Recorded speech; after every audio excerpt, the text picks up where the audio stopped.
திருச்சிற்றம்பலம். தென்னாடுடைய சிவனை போற்றி, எந்நாட்டவருக்கும் இறைவா போற்றி. அனைவருக்கும் வணக்கம். நாம் இன்னைக்கு பார்க்கக்கூடிய பதிவு என்னன்னு பார்த்துட்டீங்கன்னா, வரக்கூடிய 2025 4 கிரகங்கள் பயிற்சியாக போகிறாங்க.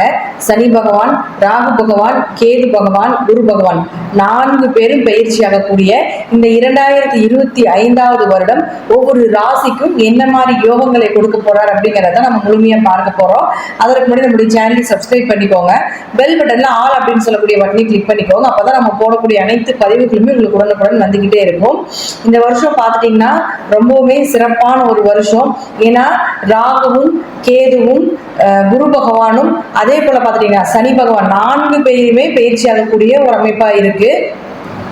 குரு அப்படின்னு சொல்லிட்டோம்னா தங்கம், நகை, சுப நிகழ்ச்சிகள், குழந்தைகள், இது எல்லாமே யாருக்கு கிடைக்க போகுது.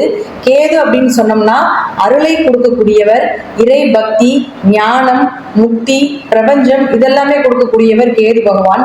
ராகு அப்படின்னா செல்வம், செழிப்பு, வளர்ச்சி. அதாவது கேது அருள், ராகு பொருள், லக்ஸரியா வாழக்கூடியது எல்லாமே உங்களுக்கு ராகுனுடைய அமைப்புல வந்துடும்.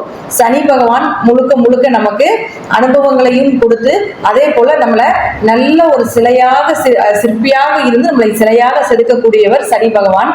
இப்ப இவங்க 4 பேருமே மாறக்கூடிய காலகட்டங்கள்ல யார் யாருக்கு என்னென்ன கிரகங்கள் நல்லா இருக்காங்க, யாருக்கு என்ன கிடைக்க போகுது அப்படிங்கிறது ஒவ்வொரு ராசி மூலமாகவும் நம்ம பார்க்கலாம்.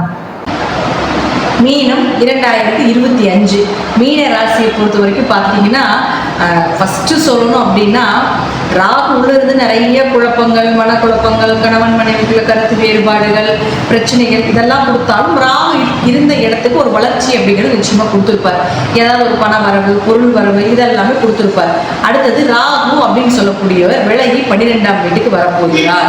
இந்த ராகு 12க்கு வரும் பொழுது வெளிநாடு, வெளியூர் யோகங்கள், தீர்த்த யாத்திரைகள், எங்கேயாவது வெளிநாடு செல்லணும் படிப்புக்காக, அதே போல வேலைக்காக எங்கேயாவது செல்லலான் இருந்தீங்கன்னா உங்களுக்கு நிச்சயமாக 12ல் இருக்கக்கூடிய ராகு உங்களை செயல்படுத்தி நீங்க எந்த இடத்துக்கு போகணும்னு நினைக்கிறீங்களோ அதற்குண்டான வெற்றிகளை ஏற்படுத்தி கொடுப்பார். அடுத்தது இதை விட முக்கியமான விஷயம் என்னன்னு பார்த்துட்டீங்கன்னா, உங்க ராசிக்குள்ள சந்திரன், அதாவது சந்திரனோட சனி இணையக்கூடிய ஒரு காலகட்டங்கள்.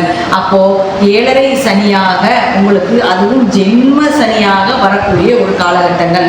எப்பொழுதுமே ஜென்ம சனியில தான் நிறைய அனுபவங்கள், நிறைய பிரச்சனைகள், அதை பிரச்சனைகள் எடுத்துக்க கூடாது, அதை நம்ம அனுபவமாகவும் அடுத்தது என்ன பண்ணலாம் அப்படிங்கிறதுக்கு உண்டான ஒரு சூழ்நிலையை தான் நம்ம உருவாக்கி கொள்ளணும் அப்படிங்கிறது முற்றிலும் உண்மை. ஏன்னா உங்களுக்கு இங்கதான் சனி வரப்போறாரு. அப்போ சனி வந்தால் நிச்சயமாக நிறைய மனக்குழப்பங்கள், அடுத்தது என்ன பண்றது, என்ன செய்யறது முடிவெடுக்க முடியாத ஒரு சூழ்நிலைகள், செய்யாத தப்புக்கு தலைக்குனிவு இதெல்லாமே கொடுத்துருவார். இதுல எல்லாம் முதல்ல கவனமா இருந்துக்கோங்க. முன்னெச்சரிக்கை பதிவுகள் மட்டுமே அப்படிங்கிறத எடுத்துக்கோங்க. ஸோ இதுல ஜென்ம சனியா வரும்போது புதுசாக இன்வெஸ்ட்மெண்ட் பண்றது, மற்றவரை நம்பி பணம் போடுவது, வீடு மனை சொத்து சுகங்கள் வாங்குறது இதெல்லாம் ஃபர்ஸ்ட் ரவுண்டாக இருந்தால் நிச்சயமாக செய்யக்கூடாது. முதல் சுற்றாக இருந்தால். அடுத்தது 2வது சுற்றாக இருந்தால் செய்யலாம். இதெல்லாம் பண வரவு, பொருள் வரவெல்லாம் வரும், கொஞ்சம் யோசிச்சு செய்யணும். 3வது சுற்றாக இருந்தால் நீங்க செய்யறது எல்லாமே மருத்துவ செலவுகளுக்கும், மன கோளாறுகளுக்கும், மனக்குழப்பங்களுக்கும், அதே போல பார்த்துட்டீங்கன்னா என்ன செய்யறீங்க அப்படிங்கிறது இந்த 3வது சுற்றுல என்ன செஞ்சாலும் ஒரு நல்ல பலன் இல்லை, என்ன செய்யறீங்க அப்படிங்கிறது தெரியாத அளவுக்கு இந்த சனி பகவான் ஏற்படுத்தி கொடுத்துருவார்.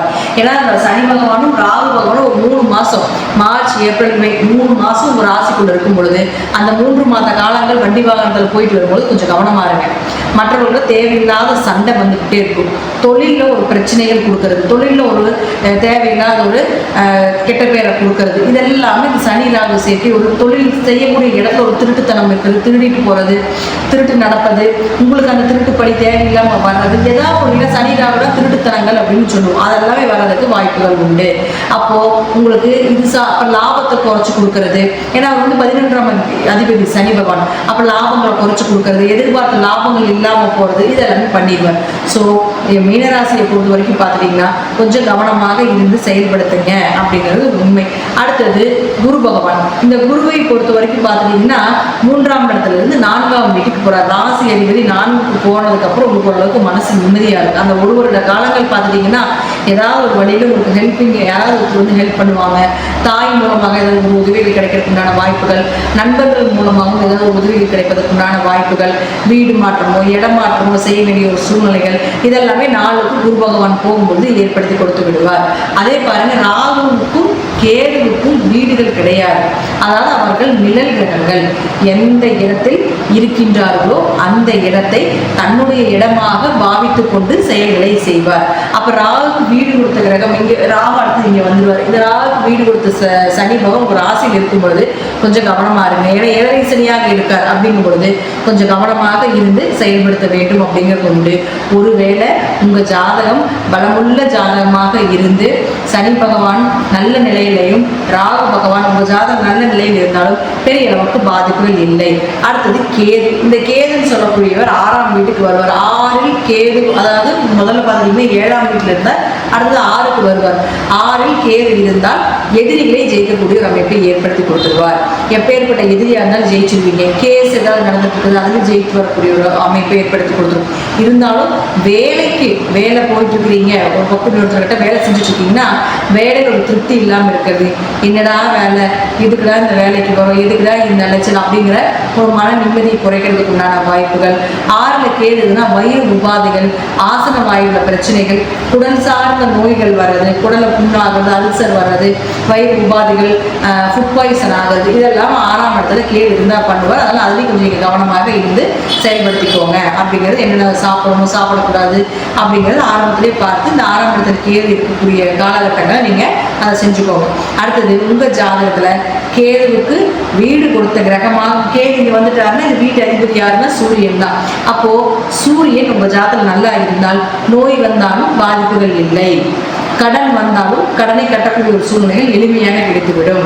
அதே போல வேலையே போக வேண்டிய ஒரு சூழ்நிலைகளுக்கு இருந்தாலும் கூட வேலையை வந்து தக்க வைத்துக் கொள்ளக்கூடிய அமைப்பை சூரியன் ஏற்படுத்தி கொடுத்துருவார். ஸோ அப்போ இந்த வருடம் 7ரை சனி, ராகு கேதுக்கள், குரு நல்லா இருக்கிறதுனாலையும் ஒரு 40 to 50% மீன ராசிக்கு ஓரளவுக்கு யோகத்தை கொடுக்கக்கூடிய வருடமாக இந்த வருடம் இருக்கும். இருப்பினும் கவனமாக இருந்து எல்லா விஷயத்திலையும் செயல்படுத்துறது.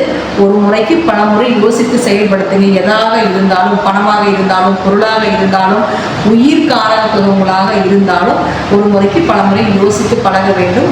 யோசித்து எந்த விஷயத்தையும் செய்யுங்க அப்படிங்கிறது தான் நம்ம சொல்லக்கூடிய ஒரு சின்ன ஒரு விஷயமா எடுத்துக்கோங்க. தசாபுத்தி நல்லாக இருந்தால் நான் சொல்வதை விட நல்ல மாற்றங்கள் உங்கள் லைஃப்பில் நடப்பதற்குண்டான வாய்ப்புகளும் உண்டு.